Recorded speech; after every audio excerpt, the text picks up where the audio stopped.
क्या मौनी अमावस्या पर महाकुंभ में एक और जगह भगदड़ हुई थी? क्या महाकुंभ के झूसी इलाके में भी भगदड़ हुई थी?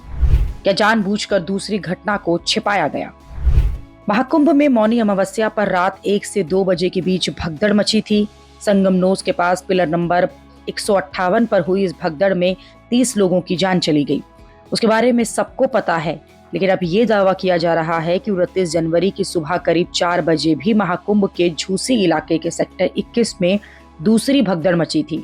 ये दावा लल्लन टॉप चैनल की एक रिपोर्टर के माध्यम से किया जा रहा है। रिपोर्टर में जो सबूत पेश किए गए हैं उसमें जेसीबी में कपड़ों का ढेर उठाने की तस्वीरें हैं। उन गवाहों के बयान हैं जिन्होंने भगदड़ में लोगों की जान बचाने की कोशिश की। ये भगदड़ जहां मची वहां हल्दीराम का काउंटर लगा था।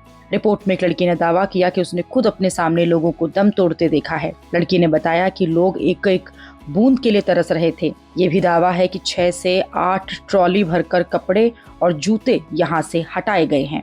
हल्दीराम में काम करने वाली लड़की ने बताया कि 2 बजे से भीड़ बढ़ रही थी, लेकिन मौके पर 1-2 पुलिसकर्मी ही मौजूद थे। लल्लन टॉप की इस रिपोर्ट में रिपोर्टर ने दावा किया है कि वो इकलौते मीडिया कर्मी हैं जो भगदड़ के कई घंटों बाद वहां पहुंचे थे। अगर कुछ देर और लेट होते तो सब कुछ हटा लिया जाता। इसके अलावा टीवी 9 भारतवर्ष के रिपोर्टर ने भी महाकुंभ में लोगों से बात की तो चश्मदीदों ने बताया कि 29 तारीख को करीब 4 बजे भगदड़ मची थी। चश्मदीद ने दावा किया कि 50 से 60 लोगों को उन्होंने जमीन पर पड़े देखा था।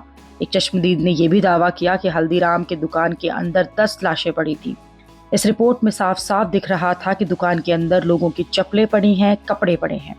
जब चश्मदीदों से पूछा गया कि इतने लोग दबे होंगे तो वो कहने लगे कि कोई अंदाजा नहीं है। लेकिन अगर महाकुंभ में इतनी बड़ी घटना हो गई तो फिर इस घटना का जिक्र क्यों नहीं किया गया? इस पर न मेला प्रशासन ने कुछ कहा, न अधिकारी भी चुप हैं, न मुख्यमंत्री या मंत्री कुछ बता रहे हैं। जबकि भगदड़ के बाद यूपी सरकार के अधिकारी और मेला डीआईजी प्रेस कॉन्फ्रेंस करने आए थे, उन्होंने भी कुछ नहीं कहा। इस घटना पर अब कांग्रेस ने सवाल जरूर उठा दिए हैं। कांग्रेस ने कहा कि इस घटना के बारे में सरकार की ओर से कोई जानकारी नहीं दी गई है। ये शर्मनाक है। इस हादसे में कितने लोग घायल हुए और मृतकों की संख्या क्या है, सरकार को इसकी भी जानकारी साझा करनी चाहिए।